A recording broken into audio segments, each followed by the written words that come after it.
Hi, Robert. So hello again, Mushtak. How lovely to see you for a second day of our podcasting careers.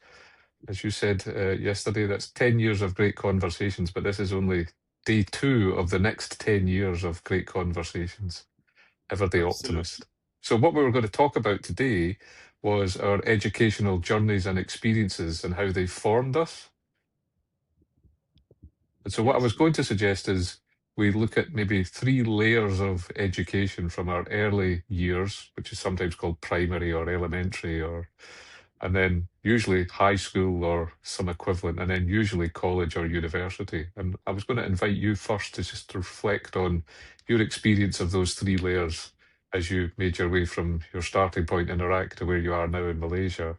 And in particular, to ask you to draw attention to any influential experiences or teachers or subjects that inspired you to take the journey that you took.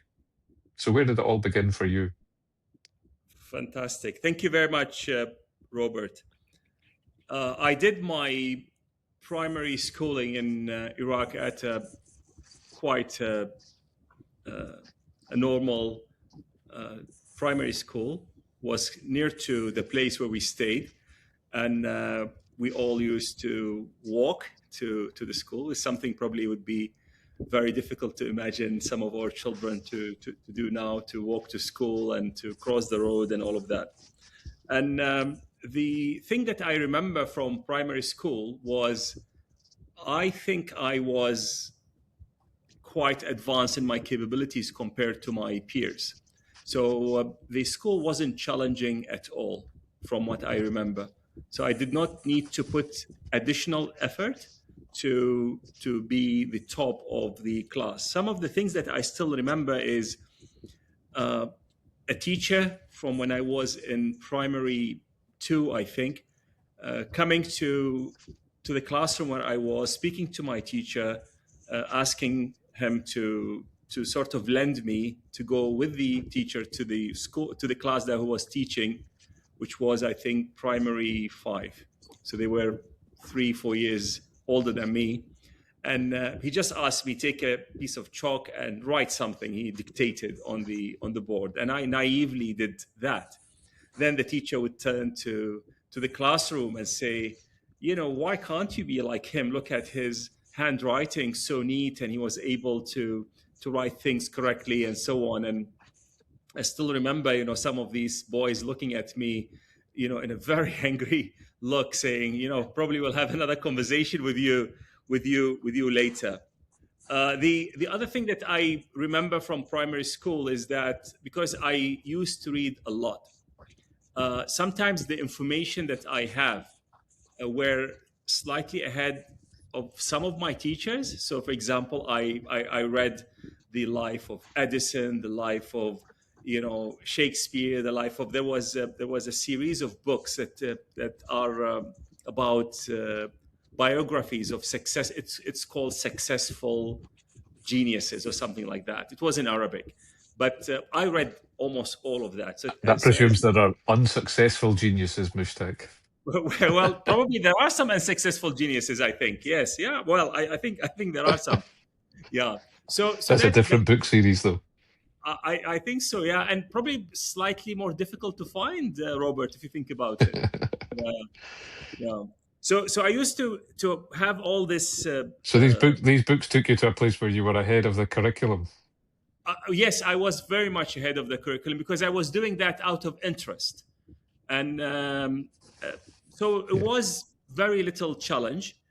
The one more thing that I remember from my primary school is that the Iran-Iraq war started while I was, I completed year 5 and I was going to year 6, primary 6, and the war started in September of 1980.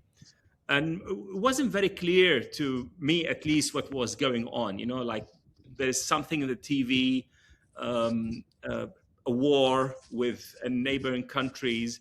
But I still remember, because it was a summer break, I still remember people saying, and the government also saying, we will push the school by 2 weeks so that we start only when the war ends. Of course, the war ended only 8 years later. So after a month, the war with the government realized that this will take very, very long time, and they pushed the start of the academic year in Iraq from the 1st of September to 1st of October. And I think until now, the academic school started on the 1st of October because of the war. Sometimes I reflect on, we are recording this while there is a war happening in the Middle East with Iran, and actually that brings these memories to me. So that was the primary school. Now, the secondary school was a very different experience, very, very different. My father was doing some construction work for some other gentlemen, and while they were at his place, that was when I was around in year primary 6, finishing it or so. He noticed that the children of that gentleman, they come in a bus, and on the bus written Baghdad College. So he just asked them, "What is this?" They say, "Well, this is the school that we go to, and it's a very sort of school for advanced kind of students." So of course, my father, like every other parents, they think their children are very special. So he went and spoke to the gentleman where he was doing the construction work, and he told him, "My son, I think he's very capable, and I saw your kids going to this school. Can you tell us a little bit more about it? How can we access this school?" And this gentleman said, "Yeah, of course, I will introduce you to the school and to the headmaster." So my father said, "I think you should go to this school. I think this is where you will be, learning better." I wasn't very sure I wanted to do it, but anyway, I did it. So that school required an entrance exam that I sat and I passed, and I was accepted. That school was far away from where I stayed, and that was. Joining that school was, I think, a pivotal moment in my life because it was such a humbling experience. I suddenly moved from a school where I was probably the best students they have seen in years into a school where everyone was the best students where they were. And the level of competition moved from like I could actually do everything without very much challenge and reading to that level. I still remember in our intermediate school, so that would be secondary 1 or equivalent to year 7. And in that year, we need to, within very short period of time, to remember all the irregular verbs. And that was in the English curriculum, so our English curriculum was different from the national English curriculum. There was a different book. And we even used, I'm talking 1980, 1981, we even had labs for English where you hear native speakers speak and you repeat after them and things like that. So it was actually a very, very good experience. But that was the first time in my life where they gave us a quiz and I did not prepare for it. And I think I scored like 6 out of 10 or something, which is like unheard for me. And I still remember the teacher said, each and every one of you need to take that piece of paper to their parents. They need to sign it to indicate that they've seen your performance.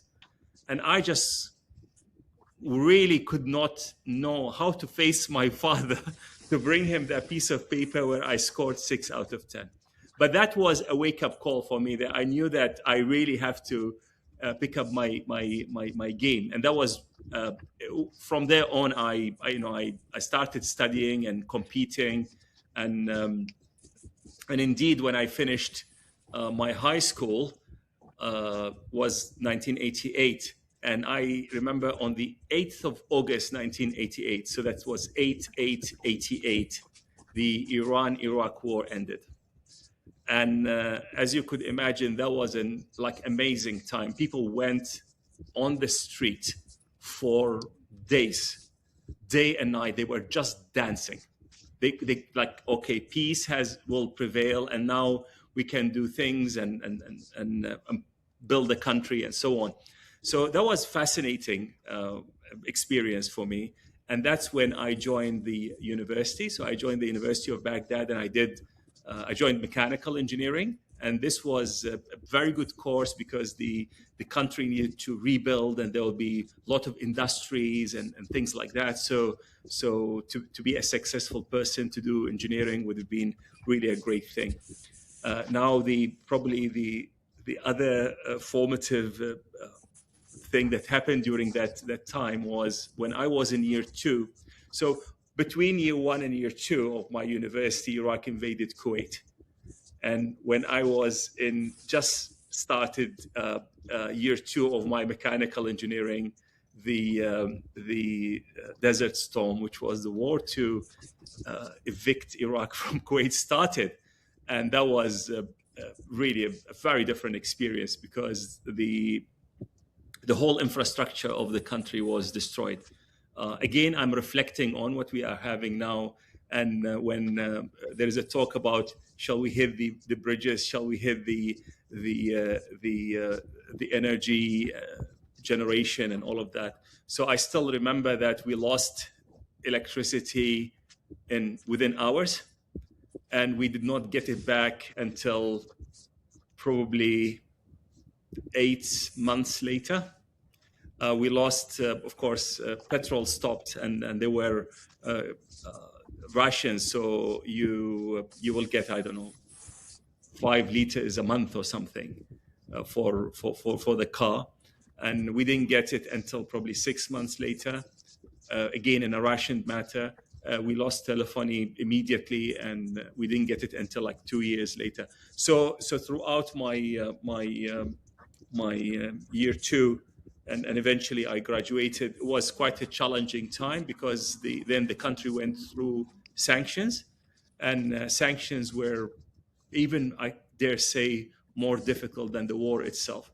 When there was no enough food, and the government would ration the food, so it'll give you I don't know, like 10 grams of sugar, 1 kilo of rice, and 3 kilos of wheat per person for a month, and then a family has to manage within that. Eventually, I completed my first degree, and I completed my master's as well, and I left Iraq in 1997. So let me just stop here. I think that was a bit too dramatic a story. I don't know if you were ready for it or not, but any reflection, and maybe I want to reflect back the same question to you to tell me about your experience as well. So 2 observations from me. One is, wow, that's like, I feel I've led a very sheltered life in relation to the sheer trauma and drama of the experiences that you've been through. And second, that for externally driven purposes, with no electricity, no telephone connection, rationing, the anxiety that all of that must have produced, that the educational process was accidentally thrown back hundreds of years relative to the education environment that we provide to students today, where they have access to generative AI and a whole range of other technologies, and thinking, my goodness, but doing that without food and electricity and telephone connection and transport, and it's quite a different. So you've had a really unusual experience of what education is like in its rawest form, which is presumably talk and books and manual calculations. And that's for someone who grew up when you grew up, that's a really unusual experience, actually. Yeah, I think so, and you're right. I think actually Iraq in the 70s was supposed to be one of the better places compared to other parts of the Middle East, because there was the government actually, while it was very oppressive, it did things. It really invested in education, and there was a national campaign for eradication of illiteracy, and basically every adult between 15 and 40, if they did not know how to read and write, they had to go to night schools and learn. Otherwise, they go to jail. So within a couple of years, everybody was able to read and write in the country if they are younger than 40 and older than 15.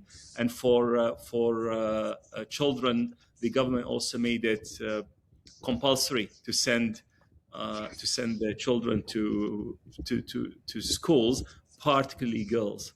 And I still remember from time to time I hear that the police would go to some family and they say, you have a daughter, she's 6, she has to go to school. If she doesn't show up tomorrow, then please see us at the police station. So it was, they took zero tolerance kind of approach to educating the people. And again, you're right.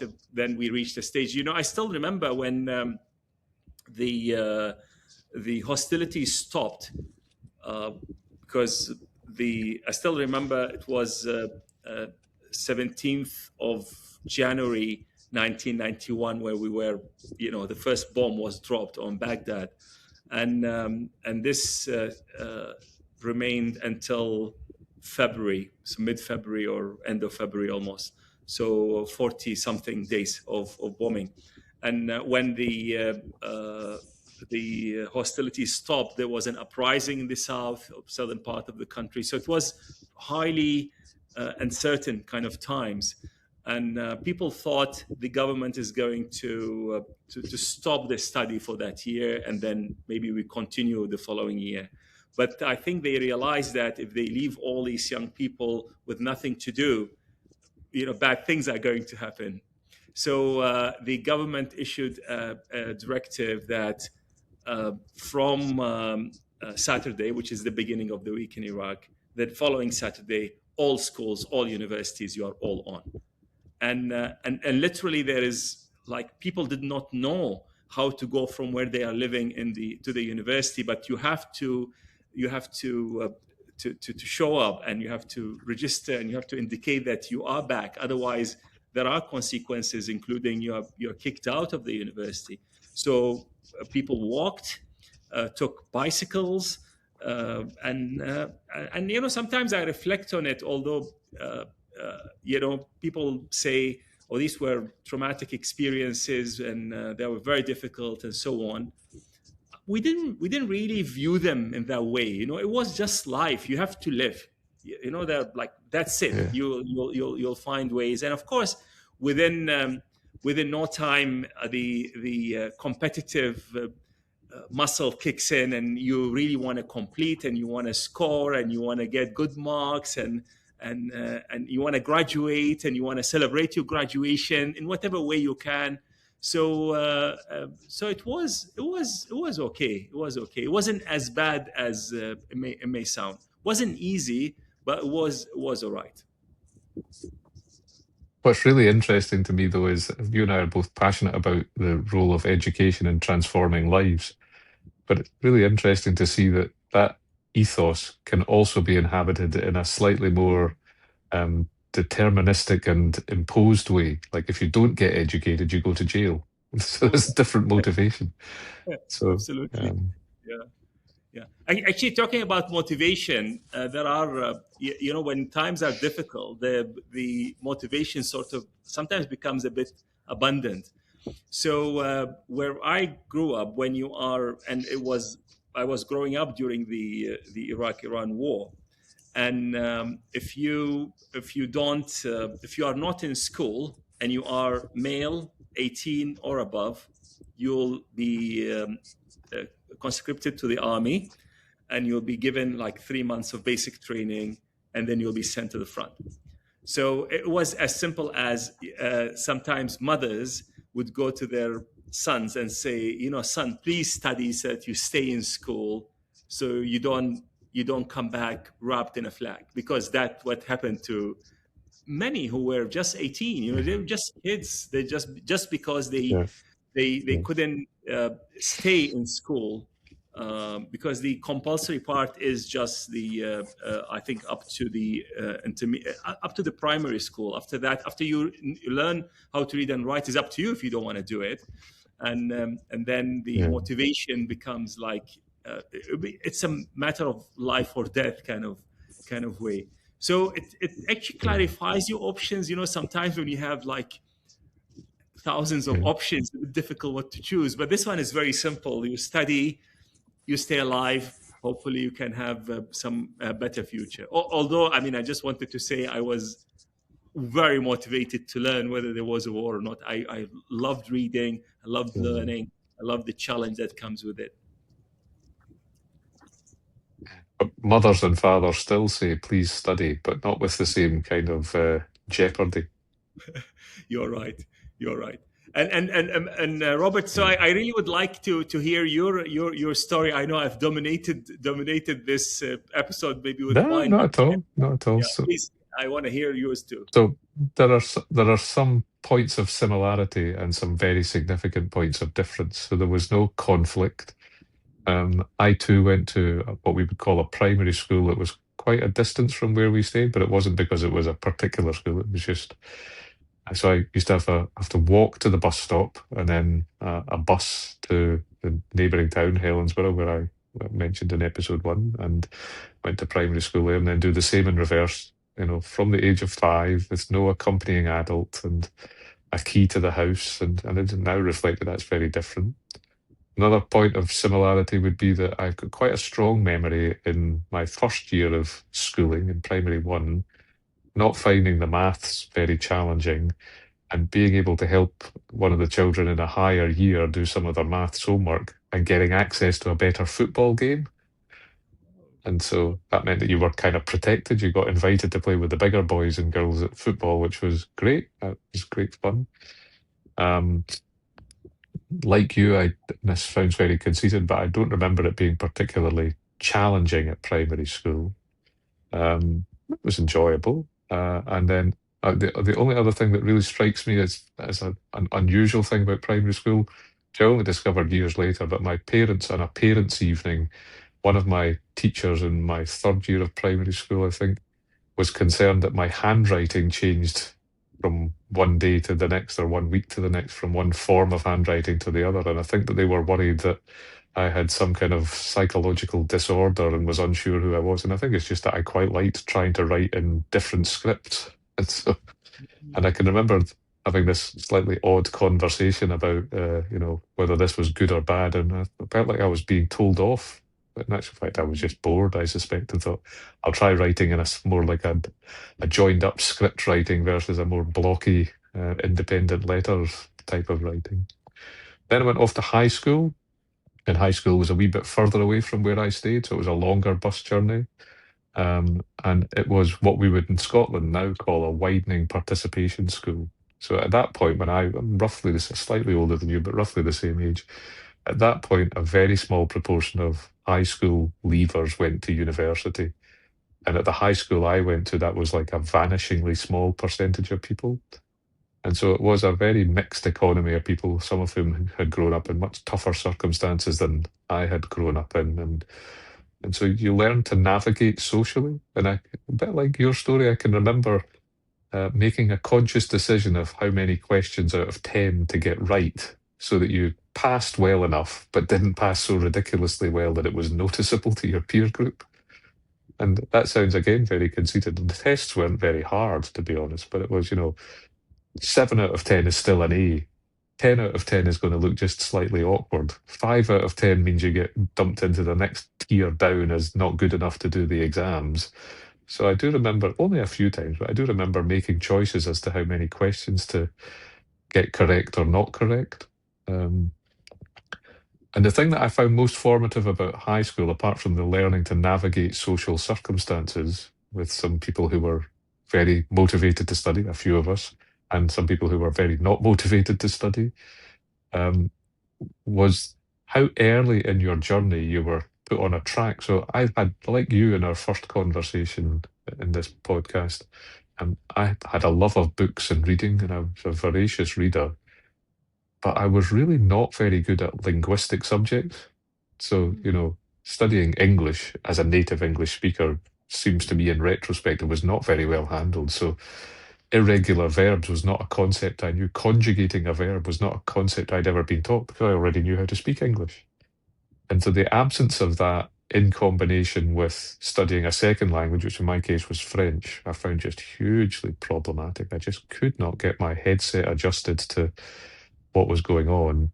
And then the study of English literature, I just found massively frustrating because you were asked to write these essays about Shakespeare or some traditional text in which you were asked to imagine what was the author's thought process around this was an allegory for the war between this country and that country, or about, and thinking, it's just a story. I don't really see it like that. So I used to find it really hard to get good grades there, but I got great grades in maths and physics and the numerate subjects. And I had a high school teacher who was maths who really inspired us by a bit like your story. He would share with you things that this is a second year exam paper from University of Glasgow in algebra, so we're going to do some of that. And you think, well, I could do that. And that was the point at which I began to think maybe higher levels of education were attainable to you. And then I went off to the University of Strathclyde to study engineering, not mechanical engineering, but production engineering. But in Strathclyde, I assume like Baghdad, um, all engineers did the same courses in the first couple of years and then you specialised. So you did maths and basic engineering courses with hundreds and hundreds and hundreds of other very bright kids. And I have a very strong memory of walking into a lecture theatre for first year maths with, I guess, 400 or 500 people in it and thinking, wow, each of these kids is the best at maths in their school. And so, just as you described it, that sense of thinking, there's a new pecking order to be established, and I'll have to figure out, I'll maybe have to work a little bit harder. And I loved it. I just found university education was so good because you were able to focus on the things that you wanted to do. And I was no longer being asked to be bad at French or being told that I was not good at English. But what I find fascinating is that over my academic career, the thing which I definitely think I had a natural gift for numeracy and scientific subjects, and I used to regard those as crossword puzzles. I found that I enjoyed that oddly, and I hated writing an analysis of linguistic work. But my academic career has meant that I've spent a long time doing those things. And actually now I find them enjoyable and I think I've got more of a knack for them than I allowed myself to believe. And I'm struck by two things. One is that I had talked myself out of a skill set which was actually accessible to me. It's just I didn't believe I was going to be good at it, so I didn't try.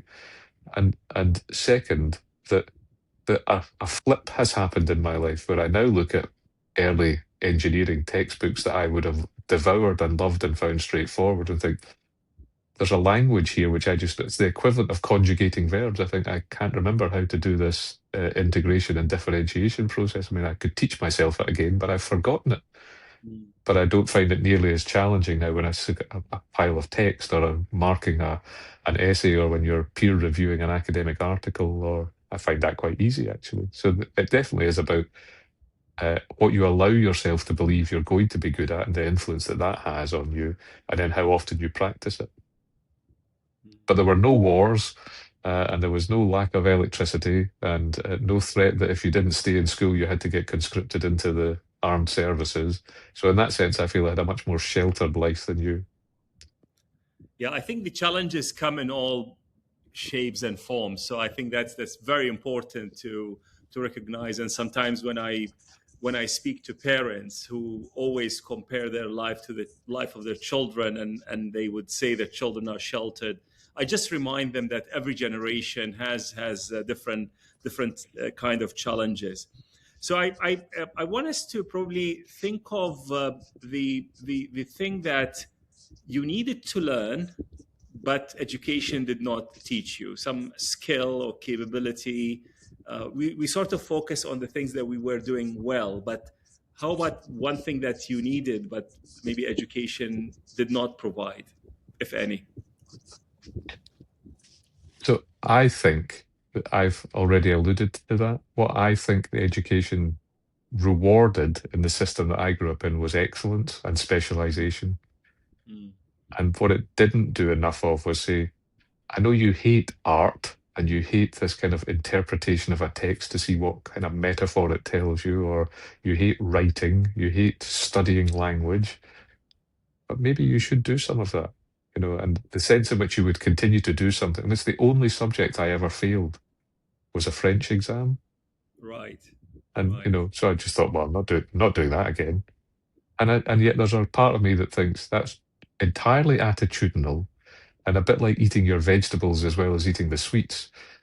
You think, well, maybe you should have done more of that. And if the education system had required me to do that, maybe I would have persisted.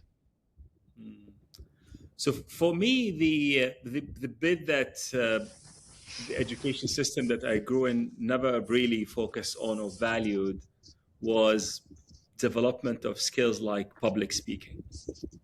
And this is something that I had to really learn on my own the hard way and at really quite an advanced stage in my life. So I was, and actually I'm still quite a shy person. So as a child, it was very difficult for me to speak to someone that I did not know, let alone speak in front of a crowd. And that was absolutely fine, never stopped me from just progressing well. But then as I progressed in my work, I realized that I need to, when I started working actually, and even when I came to Malaysia, I need to make presentations and these are things that I wasn't good at all. So I had to put a lot of effort into teaching myself on my own how to do this so that now I can, called upon to give a speech at graduation and I can do that. And I think these are some of the things that we currently do in an intentional manner in our education. And I think these are very, very, very important things. So I guess as we draw to the close of this conversation, we said we would end each with a question that we might start our next conversation.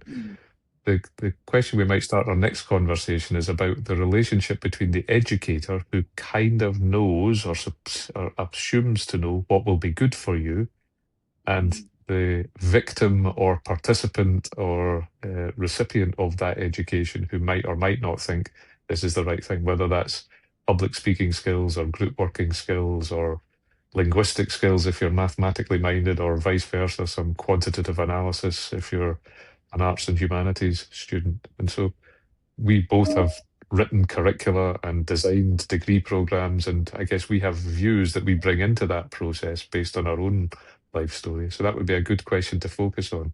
Who's right, the person who sets the curriculum or the person who's choosing what to learn? Yes, let's do that, and I think if we have time, we could probably widen this a little bit to ask the bigger question, which is: do people, or in partly in leadership positions, do they really know what they are doing, and or not? So let's talk about all of that next time. Fabulous, great to speak to you, and what a fascinating story of your early educational journey, Mushtak. Huge respect for the resilience you've shown in surviving all of that. Thank you very much. So I also look forward to our next session.